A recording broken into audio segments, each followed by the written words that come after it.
All right, good afternoon, everybody. I think we're going to wait another couple of minutes to make sure that we have everybody who wants to join able to join. And then we'll get going on the discussion today for In the Boardroom on construction contracts.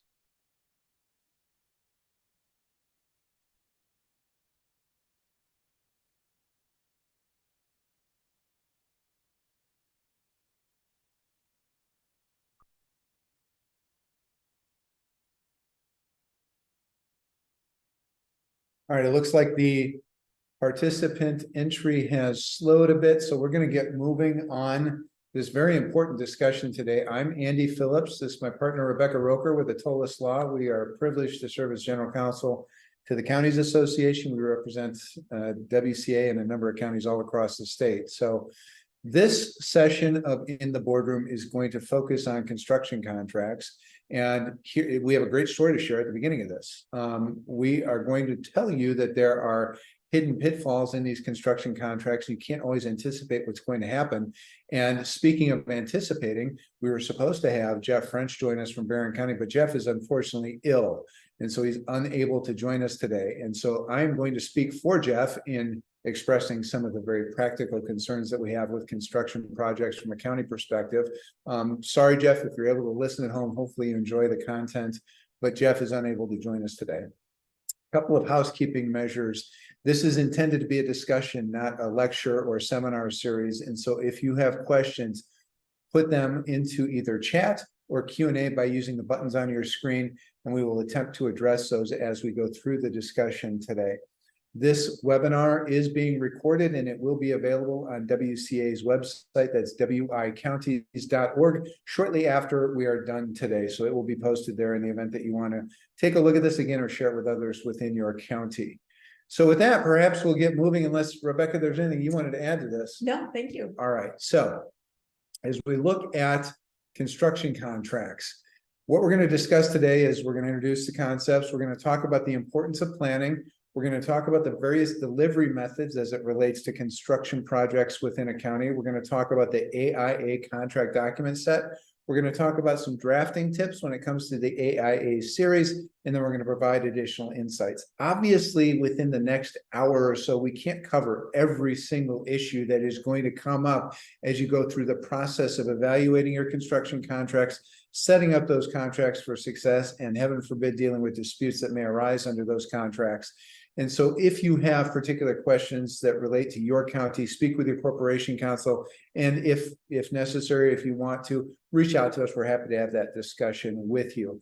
The focus today, and one of the takeaways here without ruining the end of the presentation, so to speak, is focus on process and focus on setting up the right methodology to both establish the project parameters, evaluate the contracts, negotiate those contracts, implement the contracts through project construction, and then have a nice, solid, good close where you can all be amazed by the beauty of the building that's being delivered to the county, its citizens, and its residents. And so process is incredibly important, and you'll hear us preach this all the time when we talk about construction projects.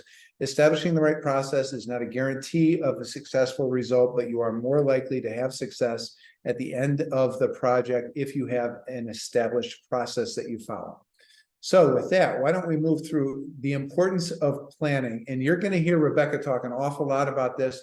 And it's not because I don't want to talk. I think all of you understand and appreciate the fact that I always love talking, but Rebecca is the resident expert here when it comes to these construction contracts. How many are you dealing with right now? Oh gosh, right now, I think six. 6 different projects. And I would say 3 are pretty intense. Pretty intense. And so Rebecca has this. Matt, our other partner who is unable to join us today, deals with the unfortunate back end of the deal when things go bad. He's the litigator. And so again, with Rebecca and Matt, myself, we have a lot of experience in these documents. So Rebecca, I'll hand it off to you because I've been talking too much. Okay, thanks. Love Alexander Graham Bell quote. Before anything else, preparation is key to success. And as Andy mentioned, planning is so important in this process, partly because you have so many players at the table. So you're going to have questions, like very fundamental questions, like what are we building? What is the time frame? How much are we spending? Who are we building with? But as counties, we might not even know the answers to those questions. So where do we start? That's point number 1. In many situations, an RFP for design and scoping is a good idea. The reason being, you may receive solicitations and recommendation from vendors, whether it be architectural firms, construction firms, contractors. There's a very good network of communication, and folks know when your county is going to have a project, and you will most likely receive some of those solicitations. And when that happens, there may be some problems, which we'll get to in a few slides. But having an RFP for that initial design and scoping sometimes can resolve those uncertainties of what the county's promising to do later. Well, and here's the way I see it, is that we have the competitive bidding laws that apply to all projects of public work within the state of Wisconsin involving a county, 59.52 sub 29 and 66.0901 of the statutes. This discussion is not intended to be a discussion of all of the legal requirements on bidding. But what we will tell you is that when it comes to professional services, architects, engineers, your design professionals, in other words, what Rebecca's talking about with scoping out design and this project, you don't have to go to bid for those services unless you have a county board rule or ordinance that requires you to bid, in which case you do have to go to bid. But you typically under state law don't have to go to bid for those services. So why is it that you would want to go to bid? Well, number one, you want to get a competitive price quote. Okay, I get that. I understand that. To me, I want to understand exactly what the deliverables are. In other words, are the expectations that we have as a county the same as the expectations on the design professional side in terms of what's being delivered? If you match those expectations, everybody's going to be happy. You don't match those expectations, we have disputes and we have problems, we have arguments, we have disagreements. That's not good. That just delays projects and creates the opportunity for additional cost. We don't want that. And so utilizing an RFP process, even if we have a long-standing relationship with a particular vendor on the design side, is typically a good idea, again, to match those expectations. Very good point. And just to follow up on that, in terms of the application of all the bidding laws, all of the things that we're talking about today obviously have to comply with those requirements, and those requirements are woven into everything you're going to do in your construction contract. And a lot of times design professionals and contractors are not familiar with that. So unfortunately, we'll get drafts that clearly don't comply with applicable law. So that's no, kind we've heard. Well, I did this contract for a school district. Why can't I do it here? Well, not the same bidding requirements. I've done this project for the state, not the same bidding requirements. So again, or I've done this project for another county, might not be the same based on your local ordinances. That's right. That's right. Good point. All right. So who are we building with? Key questions. And we included this slide because we started to see some trends in the construction industry, in which the business model has seemed to become assistance at the professional introductory phase, with an expectation that a contract is going to be entered into later between the county and that construction professional. Well, that may work, but it might not work, again, if those expectations do not line up. So it is very, very important to understand where it is you are in your process and what you're agreeing to, because there may be missed expectations that can become very messy very quickly. Well, and let's use a real world example. We have seen situations where a county enters into a contract with a design professional at the initial stage, and then some design work is done, and then later on we have another contract with same design professional. There is no clear boundary between those two contracts, and there is no switch that is flipped, so to speak, to go from contract one to contract two. That gets ugly and messy if there is ever a dispute. So to Rebecca's point, who are we building with? What is the scope? What is the expectation? And let's make sure that county expectations match design professional expectations, and we have a meeting of the minds on the contract terms. And on that point too, one of the frequent responses from contractors or architectural firms is, well, we have to enter into a contract now because we're going to be doing these services for you. Sure, you can enter into a contract for those very preliminary services without entering into a contract for the whole project. That's and right. Sometimes, not to assume the worst in people, but I think that is the intent. Well, let's lock the county in now That's for right. the entire project. And That's that's not what the county is expecting. So just a few points on some of the importance or the important technical terms of the planning process. Architectural programming is really the preliminary work. You it sets the stage for the scope of work. And some of the terms that are in our presentation, sometimes they're capitalized, sometimes they're not. And the reason being is because the term scope of work is a term of art that we use in our construction contracts. So, of course, folks, if you have questions on these terms, stick them in the chat or follow up with us. And again, looking back to, what are we doing here? Where is our building site? Are there particular design challenges? Where are we located? What's the primary function of this going to be? Counties obviously have jails. Jail facilities have much more specific legal requirements than, say, an office building. So what exactly are your requirements for what you're building? The types of spaces. Do you need things next to each other? Again, a courtroom and a jail are great examples of why you need to have certain people in certain places. Mechanical and electrical needs and other special requirements that the county may have for what it is they're building. Those are all important considerations. So now let's just say you figured out what you need to build or what you want to build. Who do we have on our team?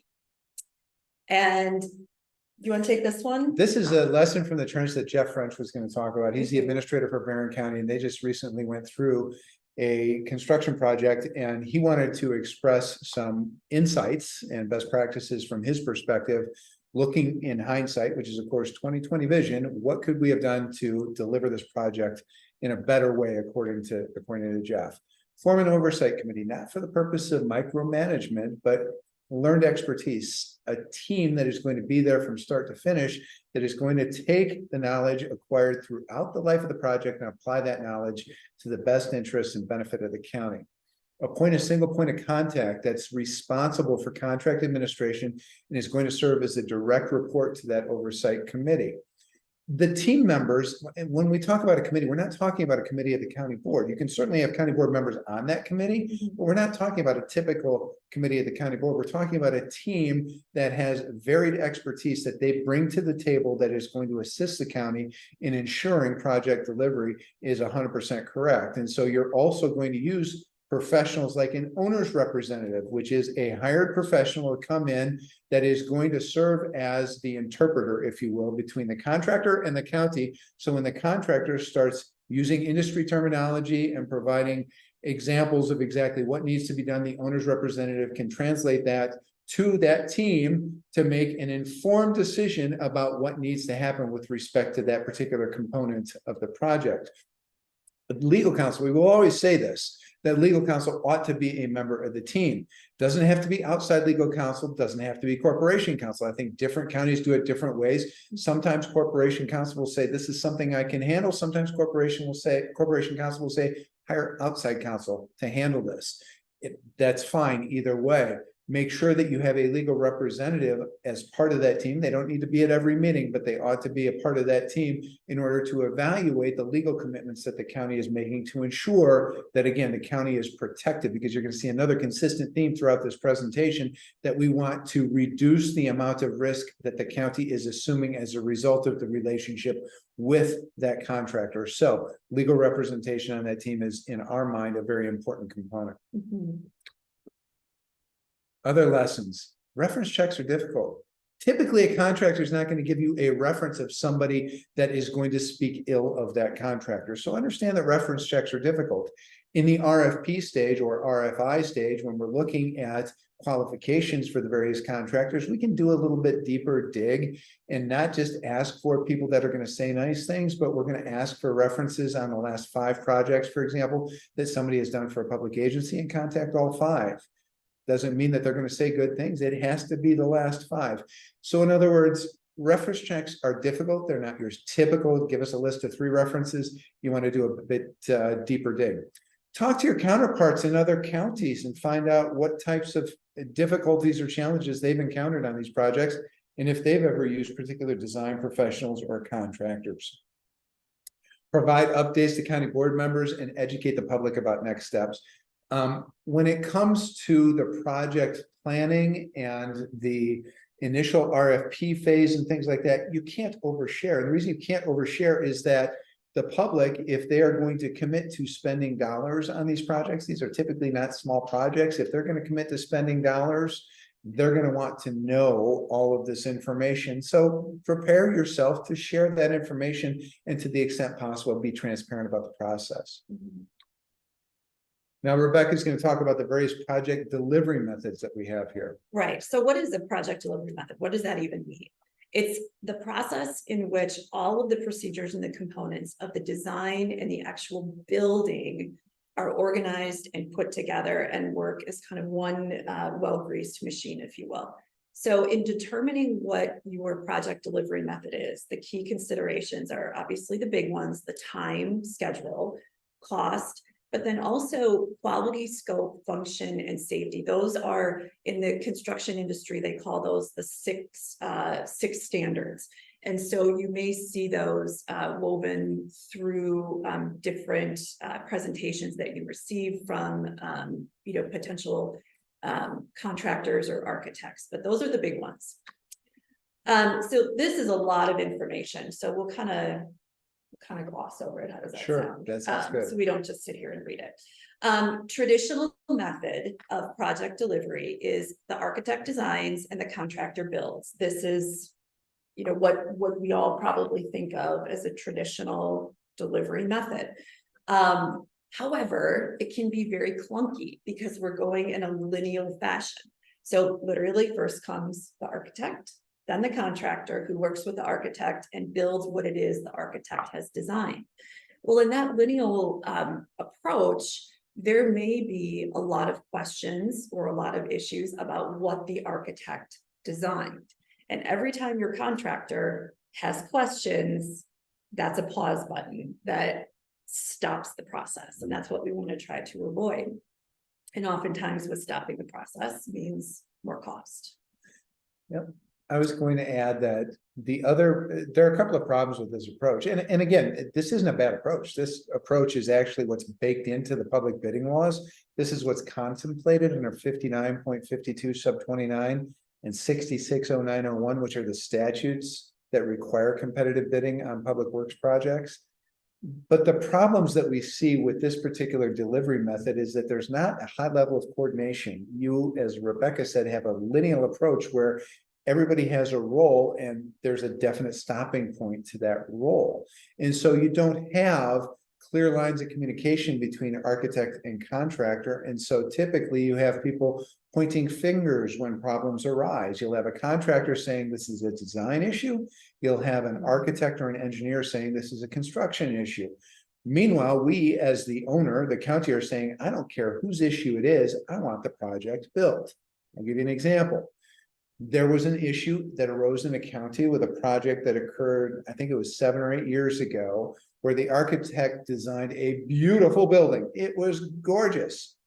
The architect's design is done. We take that design, we go out to bid. Lo and behold, there is not one HVAC contractor that bid on that job. Why not? Because the design was incapable of being built. And so we go through the entire bidding process, and a very important component of the bidding process is the HVAC.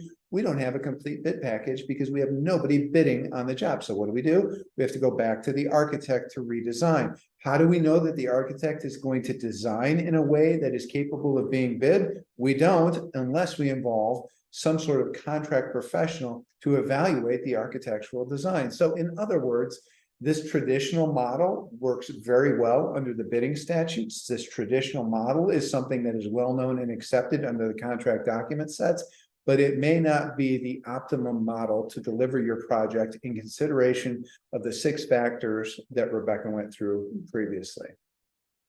Okay. So our second delivery method we're going to talk about is the construction manager. You will likely have heard different variations of the construction manager relationship, such as the CM at risk, agency CM. But it's easiest to focus on those two different types. The CM at risk traditionally has a contract directly with the owner. The CM may have a contract with the architect. There may be one contract between all three, and we'll get to those in a minute. There's lots of different ways you can build that relationship. The key for the delivery method is that the CM will deliver the project at a guaranteed maximum price. And what that means is when you have all of the design done, and again, contractor was at the table with the architect doing that design. All of that work is done. All of the pieces of the package are put together. And then what they do is deliver that package in what's called a GMP amendment. And that amendment will set price, it'll set final expectations, and that's really the standard by which the project will move forward. So it's very clear. Now, even though the CM at risk is, just labeled as one delivery method, there are many different variations of this relationship. I have projects right now that classify themselves as design build, which we're going to get to. It's not design build, it is a CM. We have a design build, but it's a stipulated sum, but they can't exceed that stipulated sum. So really it's a GMP. So you have to look at the context of what and the actual nuts and bolts of what the agreement is. So agency CM, this is different because it is not a true delivery method. And this is one where folks can easily get tripped up because they think construction manager, this is our price, boom, this is what we know. However, in this relationship, there is no risk that is shifted for those items like budget, schedule, performance of work to the CM. So the CM is actually just advising the owner in that contractual relationship. To put it frankly, the CM doesn't really have any skin in the game. They are just advising, but they don't have the risk that they do in a CM at risk relationship. No, and that's one of the misconceptions I see quite often, frankly, is that people think that the construction manager is responsible for delivery of a project within budget. And yes, the CM the relationship exists to allow the construction manager to do that, but there is no fixed price and there's no guaranteed maximum price. And so the construction manager is not at risk for that budget amount. Who is at risk for that budget amount? The county. All right. And that's a misconception. And so be very careful in the terminology here, because just because you have a construction manager doesn't mean that you have a guaranteed maximum price or a fixed price. If that construction manager is in an agency relationship with the county, that construction manager is nothing more than a very, very well-educated and well-experienced owner's representative. That's right. That's a really good analogy. And I'll take it a step further. Because they're the constructor, they're an experienced owner's rep, but they're not acting exclusively on the owner's behalf or the county's behalf. Right. So it's a very delicate situation. So what are the primary benefits of using the CM at risk? Again, as we talked about, because the contractor is at the table during the design, questions can be asked, clarifications can be made. They can ask about the HVAC system and, hey, you know what, maybe architect, we're not going to be able to build that. Very effective. That in turn is going to eliminate RFIs, which is request for information, i.e. the contractor doesn't know exactly how to build what the architect designed, and change orders. Those are delays. We want to try to avoid those. And then the second point, again, goes back to the GMP, that the contractor, rather than the architect, is the party that is developing the cost estimates. And that's key because that kind of goes back to putting their skin in the game. So if the CM at risk is developing those cost estimates, they're going to be very cognizant of what that final price is going to be. And that's what we're going to see in the GMP. So I want to, there's some words here that are all caps here, and it's not intended to yell at you, but it's intended to emphasize this. The construction manager at risk method does not fit nicely in the bidding laws. It can, but if you look at the AIA contract set and just adopt that contract set as your project delivery method, you're not going to comply with the bidding laws. So you need to talk to your corporation counsel. And if your corporation counsel is uncomfortable, outside counsel, get legal advice on how, if you want to use this project delivery method, how you implement it in a way that's consistent with all of the laws that require counties to award a project to the lowest qualified bidder. I want to make that absolutely clear here, that this is an area where legal advice is sorely, sorely needed. And jumping down to that, the last bullet, the object of the game is to mitigate risks as much as possible. That's actually a quote lifted from one of the most frequently used construction manager handbooks in the construction industry. And they say straight out, the object of the game is to mitigate risks. And what does that mean from the industry standpoint? Shift them to the owner, shift them to the county. And that is why those contract terms are so essential. So when we're talking about, obviously compliance with bidding laws and making sure that everyone is on the same page, there are so many loopholes that we'll touch on in a minute. So use your corporation counsel, so important. Okay, last delivery method we're going to touch on is the design build. This is definitely growing in popularity. If you have any experience at the state level, the state uses design build quite a bit. Because there was a statutory change that now allows that. So traditionally, it is not allowed under competitive bid laws that counties are subject to. We may see some statutory exceptions to that. So, but generally speaking, it's not permitted. So folks out there probably won't have this as an option, if you will. The primary disadvantage of this delivery method is all the eggs in one basket. There is a lack of checks and balances. The other phrase I've used is the fox is guarding the hen house.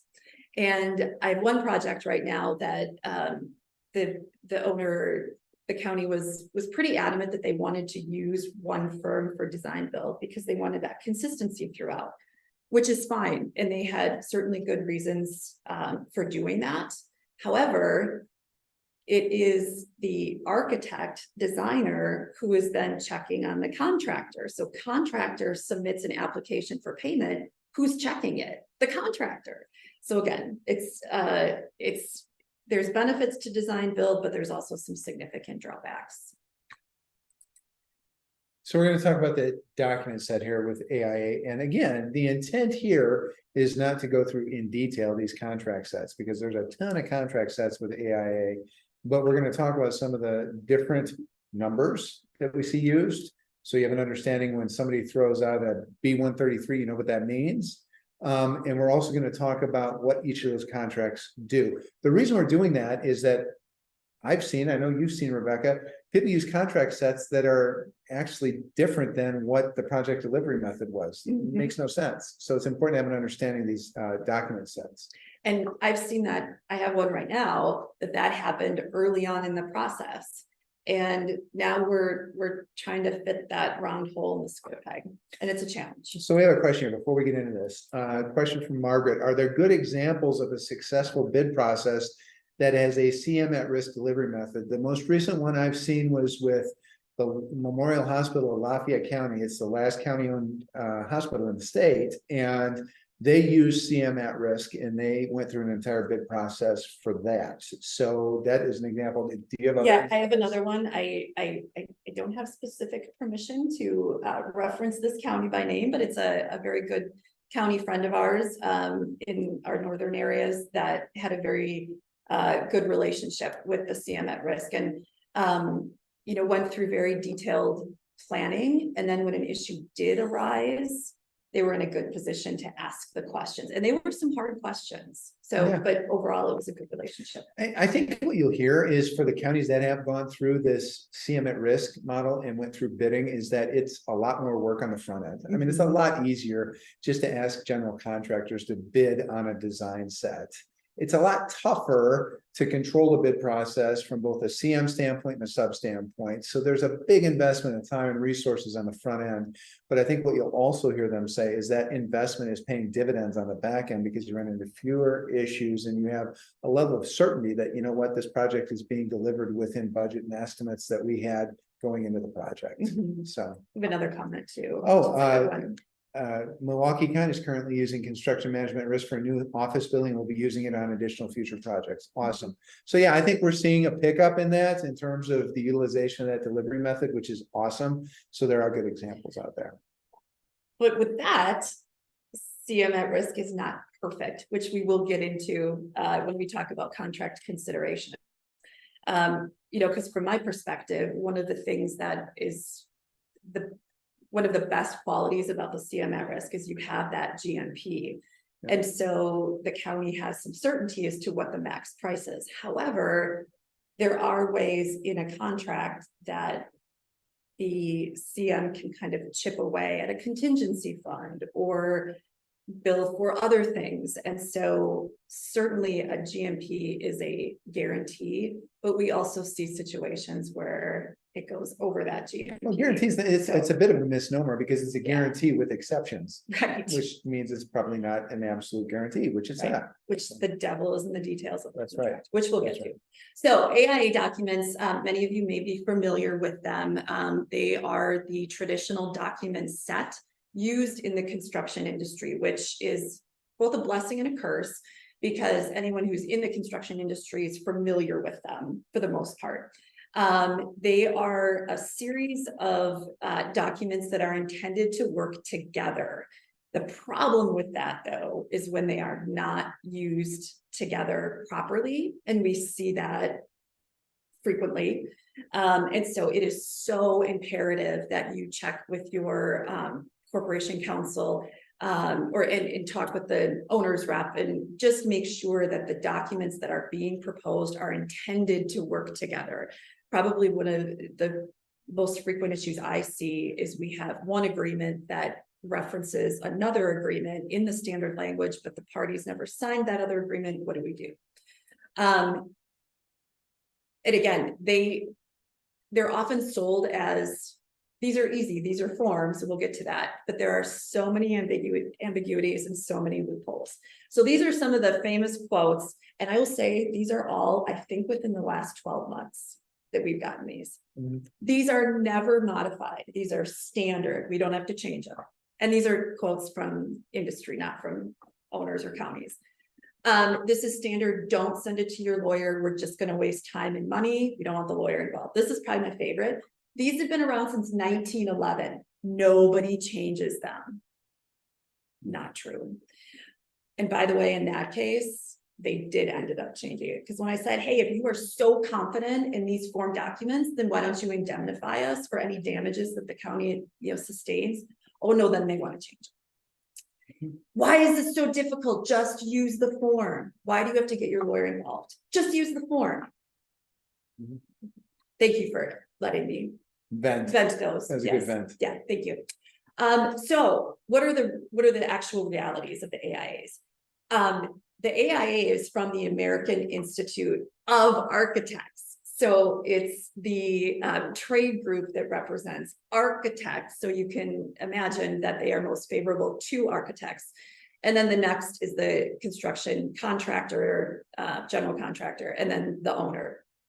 So the reality really is these are complicated documents. They are intended to work together and fit together as pieces fit together. Despite what you may hear from the industry, all AIA documents can be modified. So many times counties have been told these are standard, they don't need to be changed. Maybe some things don't need to be changed, but they can be changed. And those are all points of negotiation about that shifting of risk. All revisions are shown in the licensed AIA software, which is generated by usually the architect will have license to that software. So that's what they look like. And again, early review and contract planning is absolutely essential. And this touches back to the point of even in preliminary design, you can have a contract for that work, but then have another set of contracts for the actual project itself.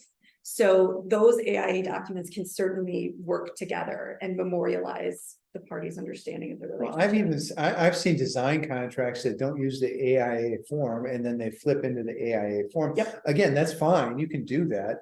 Perfectly acceptable, but make sure that those contracts work together so we have a definite ending point and a definite starting point, because we have rights and responsibilities that attach to each contract and we don't know which contract we're operating under. Absolutely. So I think that's critically important. Absolutely. So you may have heard numbers, within different contexts. We added some of the most frequently used forms of AIA documents, and these descriptions come from the AIA itself, and this is how either the documents are titled or what they're referred to. But what's interesting is even though, so for example, the A101, standard form of agreement between owner and contractor, where the basis of payment is a stipulated sum, you don't have to use the A101 for that. You can use a different variation. But these are the most common types of AIA agreements that you'll see. And again, the A series is the agreement between the owner and the contractor. So the owner and the CM, owner and constructor. Again, more variations. The A133 is the most common, and I would say version that I would prefer to use in the CM at risk relationship. It is, from my perspective, it's the most thorough and has the elements that need to be addressed rather than just added to, say, the A101. And it also contemplates the GMP amendment. And so that obviously is a key in the CM at risk relationship. Yeah, and so we're clear, the A133, the form itself doesn't contain the guaranteed maximum price. It takes the construction manager through the bidding process with the subs, the bidding process that you as the owner get to work with the CM in creating. And then at the end of that bidding process, we lock in a guaranteed maximum price. So that way, again, eyes wide open, construction manager knows exactly what it is getting into. County knows exactly what it is buying, and they agree that here's getting into what we're buying, match, here's the guaranteed price that we get for that. And the CMP amendment can be, the terms of it can be negotiated with the underlying construction contracts. It's obviously the financial terms that aren't going to be inserted until later because we don't know those yet. Right. So the A201 is a very important document and oftentimes, well, forgotten and misunderstood. This is really the umbrella document that sets forth the general conditions for all of the other contractual relationships. So it will apply to the owner contractor agreement. It will apply to the owner architect agreement. And it's really, again, it's the umbrella contract, really the easiest way to describe it. One of the most common misconceptions is that one of the parties is not party to the A201. I have one case right now where the architect thinks that it's not party. Yes, it is. Another situation where the contractor is, there's some questions between the dynamic of the relationship between contractor and architect. Well, what does the 201 say about that? Those are all key points that should be addressed in your A201. The B101 is, again, the B series is the owner architect series.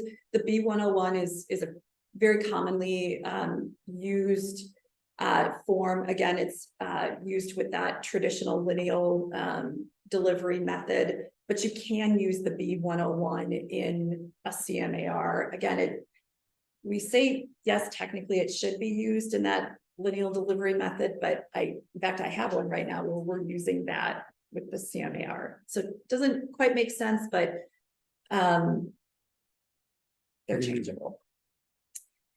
Just a few more examples for you. Again, the names are somewhat misnomers because they can all be modified and they can all be changed to memorialize what the parties' understandings are. Click ahead. B-133 is the most frequently used agreement between owner and architect for a CM at risk. And again, probably my preferred document, because again, it has the most meat to it that we need to address in that agreement and then refine. So it's key because it defines the architect's traditional scope of services, but then it also defines the architect's role in the construction process. And this is where we talk about the checks and balances, and the architect, usually the architect, is so important because they are checking pay applications that the contractor is submitting to get paid. Okay. So contract considerations.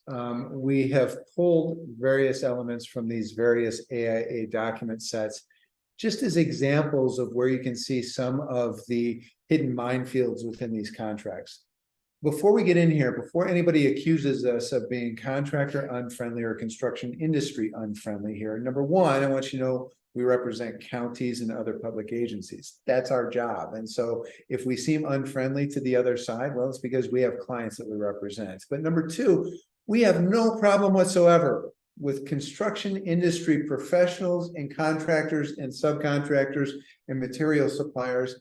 We have no issue with them making a profit. What we don't like is them making an obscene amount of profit or taking advantage of public agencies and our clients. And so what we want to do, again, is recognize that the private sector, when it succeeds, we succeed. So we want them to succeed, but we do not want them to succeed at an exorbitant cost to us and our taxpayers. That's an important part. And have that success transparently. That's what, one of the challenges with these contractual relationships are things are slipped in, and we'll talk about those. And we just want transparency. We want the county to understand the relationship completely and not have things slid by. So, again, this quote, I just chuckle at this quote because this is what the industry says. The object of the game is to mitigate the risk as much as possible and to shift that to the owner. So in here now we're talking about the devil in the details. So these 5 points are key points that where we see risk attempted to be shifted or shifted. And I'll be frank, in somewhat tricky ways. There's some drafts I've seen about like, hey, a lawyer would be proud of that. That was some pretty tricky drafting.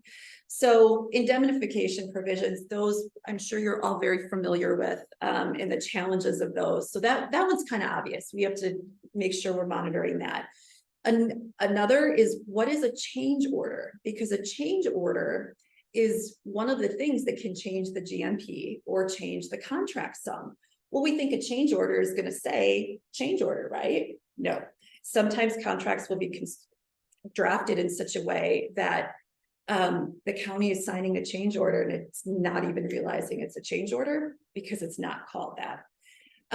Another trend that we're seeing is requests that the county will contract directly with subs.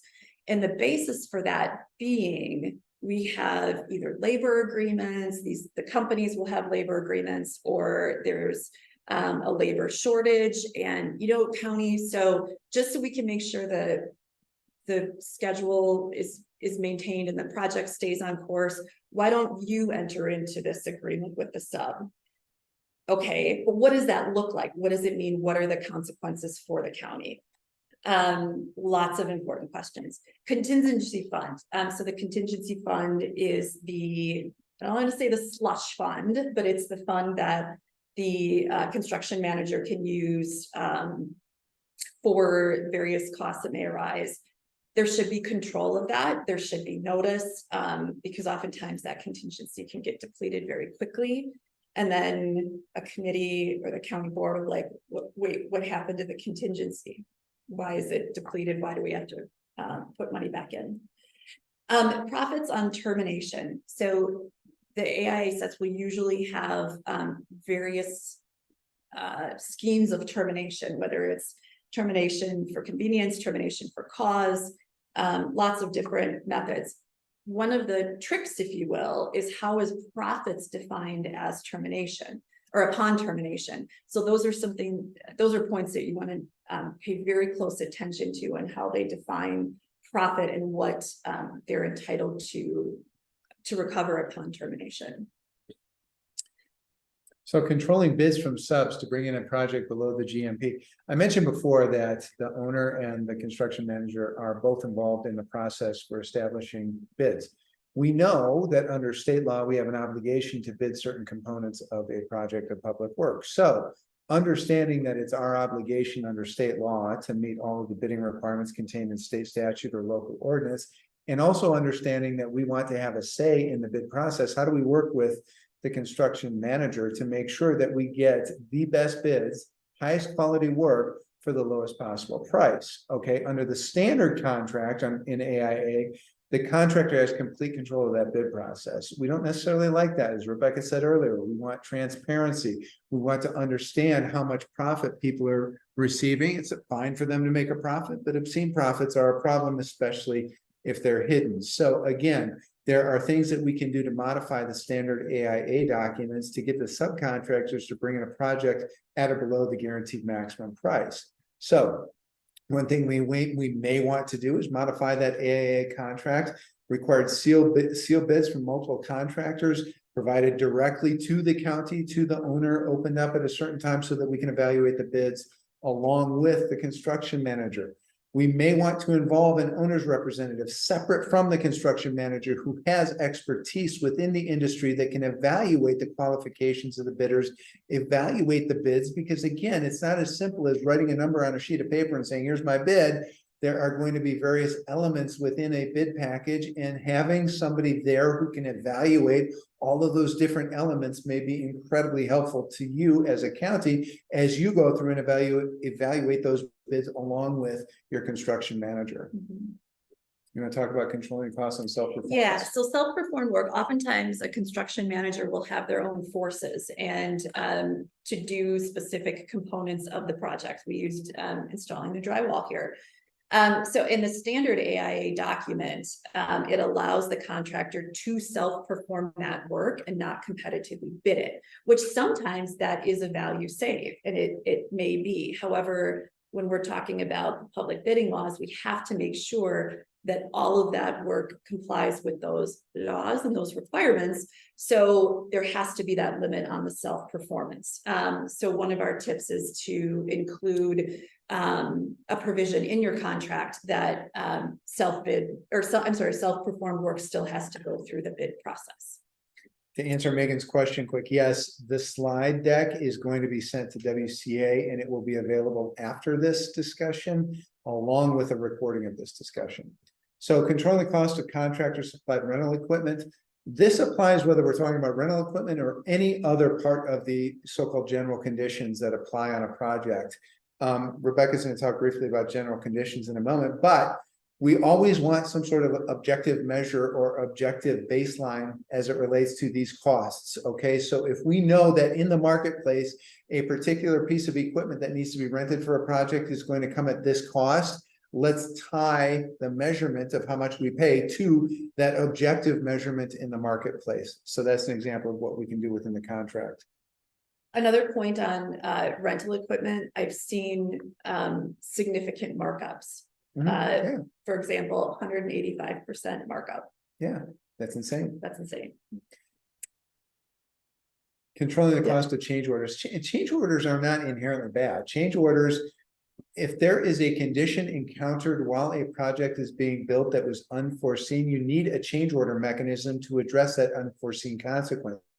So change orders are not inherently bad. What we don't want is change orders that speak to a condition that should have been known on the front end. So that's why we invest so much on the front end, is to reduce those change orders. But understand that change orders modify the scope of work that's going to be done, and most likely will result in an increase in the guaranteed maximum price, or somebody's going to get at your contingency fund, and it's going to extend the construction schedule. So again, we want to reduce the amount of change orders that are out there because we want our project on time and on budget, period. So we want to limit the ability of a contractor to submit change order requests. And we also want to have a process in place for us as the owner to evaluate those change orders. Again, remember when we started this discussion, it was all about process and putting the right process in place. We want to make sure that we have that team assembled to evaluate those change orders. Can we pop back to that? One of the, we talked about the business models of the industry, and one that we've seen really sells. We don't do change orders. The last projects we've delivered, there were no change orders. And that's why those aren't always a bad thing, again, because they go to, it's a further refinement of the work. So just be cognizant of, folks, they're not always bad. They may be needed and they may actually bring costs down. Yeah, so pay attention to what does a change order do within your contract, plan for the process for evaluating change orders, have the clarifications and assumptions in the amendment, have them reviewed so that you address change orders in the right way. The general requirements that I mentioned earlier, Rebecca, do you want to talk about this briefly? Sure. These are items that are needed for just the general construction process and the cost of the personnel who's on site acting as the project supervisor. And this is one of the ways in which markups can happen, and costs should, you need to pay really close attention on what those costs are and what those markups are. In the standard AIA document, there are no controls. It is whatever it is. And so that's why we recommend that any modifications have to be or should be made. And you can structure the cost of those general requirements sometimes as a lump sum, or there can be requirements that any changes in those costs have to be done by change order, again, to achieve transparency. The dispute resolution process. This is awesome because every contractor in the world is going to tell you that arbitration is so much better than litigation because you get through it a lot quicker with a lot less cost. That's not the case. In our experience, the arbitration process can be, it's not required to be, but it can be every bit as costly as litigation. Sometimes it costs more, and it can be every bit as, in terms of time, just lagging in terms of the process. So what we like to see is that, all right, we represent public agencies, counties, and I would much rather be in front of a judge in your county arguing the merits of our case and asking the judge to side with me and the county that I represent than I would in front of a panel of arbitrators that doesn't have any sort of connection to your county. So I always strike the arbitration clauses, and there might be good reason that you want to accept an arbitration clause in a particular contract, and that's fine. But as a general rule, I always like to strike the arbitration clauses. Use of plans and specs. This is after the project is over. Insist upon the delivery of as-built plans and get a perpetual permanent license to use those plans going into the future. So 15 years down the road, when you want to make modifications to a building, you don't have to call the architect and pay a fee in order for them to update the plans or otherwise release the plans for your future use. So the AIA document set, again, does not contemplate you being able to do so free of charge. So just be aware that that's a provision that ought to be changed. And on that point, Andy, this is the licensing and the use of those plans and specs oftentimes requires just a good dialogue with the architect, because the architect's first kind of knee-jerk reaction when they see revisions is, well, these are my plans and I own them. Well, yes, they are the architect's plans, but just an explanation of what the county's goal is in trying to memorialize in that contract can usually, it usually works. Yeah, in other words, you're not going to take those plans and sell them to another third party. You're going to utilize those plans for purposes of future projects, should that need arise. As long as you clarify that, typically an architect is going to say, oh, no problem. Yep. That sounds good. Exactly. Builder's risk insurance. A professional that we have not talked about being involved in this process up until now is your insurance professional. This is critically important. Have your insurance professional review all of your contracts.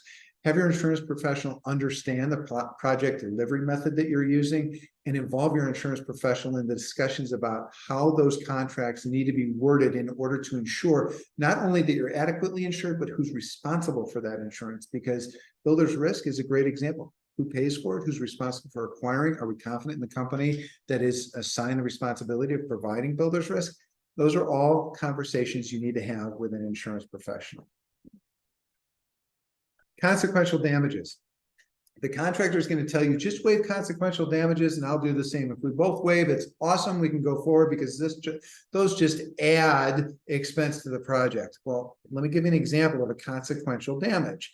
A traditional damage, a direct damages claim, means contractor, you did not deliver on time. I was delayed by 2 days. I had to borrow money in order to pay for those extra 2 days. The borrowing cost was $100. You owe me $100. That's direct damage. Consequential damage. Contractor is 2 weeks late on project delivery. During those 2 weeks, because contractor was working on the courthouse, we had to temporarily get other space in another building at a rental cost of $500 a day in order to have court and be open for business. So that $500 a day is a consequential damage. In other words, it is a consequence of contractor failing to deliver. And so if you waive consequential damages, contractor is not on the hook for that $500 a day for the alternate facility. So again, sometimes it's okay to limit consequential damages. We see it often happen where it's capped at the amount of insurance proceeds. Fine, we can usually live with that. But an outright waiver of consequential damages, unless we are 100% confident that we're not going to have them, I don't ever like to do it. I don't know about you. Yeah, no, all very good points. And on the flip side, contractors will certainly want counties to agree to pay their consequential damages. And the opportunity for a contractor or an architect or any project deliverer to have consequential damages it's a wide open opportunity. So be very, very mindful of what you're agreeing to pay as consequential damages. Yeah, be wary of other forms of contracts. They're fine. But again, if they're not standard, so to speak, it's very difficult to evaluate what certain contract terms mean and how, if there's been litigation over those contract terms, how that litigation has turned out. As Rebecca said earlier, these AIA forms have been around for over 100 years. And so there's been a lot of litigation arbitration. So we have a relative amount of comfort and familiarity with those terms, and we can figure out what they mean. Other contracts, not so much. So it's okay to use other contracts, and we use other contracts for other things all day long. That's fine. Just understand that you're sacrificing a set that has been around for a long time in order to use those other contracts. So we've got a couple of minutes left here. Here's the final comment I want to use. The entire premise of this is, number one, have a good process and establish a good team to carry out that process. But number two, mitigate risk. Obviously, on a $1 million project, the level of risk is not the same as on a $100 million project. And so the investment of time and resources to evaluate the $1 million contract should not be the same as the $100 million contract. So assess the risk and determine how to best mitigate that risk based upon the value of this project and the whole question of, well, if everything goes bad, what happens? And if the answer to that is the world comes crashing in on us, then you better be darn sure that you have every I dotted and T crossed. If the answer is, well, we might be out $100, don't spend $500 on a lawyer to save $100. That's not a good investment. That's not a good use of resources. Mitigate risk within the context of the project that's being delivered. But on that point, though, we have to make sure that we remember that each county of our 72 counties is different. Yeah. And, some counties may have a $50 million project that, hey, we have another $50 million project. Other counties, a $10 million project may be the biggest Bet the project farm, they've had. $10 million project is a bet the farm project for that county. That's absolutely right. You're exactly right that you have to look to what are the impacts on your counties. Is everything gonna come blowing in, or what are we looking at in terms of risk? So let me end this way. If you have questions or follow-up, feel free to reach out to us or reach out to the counties association. These are complicated documents. Mhm. Lean on corporation counsel an awful lot. Corporation counsel is going to tell you whether they feel comfortable from a legal standpoint addressing the issues. And it may be that corporation counsel is perfectly fine reviewing these contracts, but they're like, look, I've got a court schedule that's taking me out of the office for the next 2 months straight. Have that discussion with corporation counsel. Ultimately, just get good legal representation to evaluate the risks in the contracts that you enter into. Any final No. thoughts? Okay. I think you have. Thank you very much for being a part of this. Again, this discussion is being recorded and will be available at wicounties.org along with the slide deck. Next month in October, we're going to dive into an issue that we addressed briefly at the WCA conference last week, and that is the role of administration and the different ways that counties are organized for administrative purposes, county executive, county administrator, and administrative coordinator, the role of the board and the role of administration in each of those models. So I'm looking forward to that discussion. Again, that's in the 4th Wednesday in October. So join us for that in the boardroom series. So with that, thank you again very much for joining us on this very important discussion. We're happy that we're able to work with many of you, and we're happy to answer whatever questions you may have. Otherwise, enjoy the balance of your Wednesday.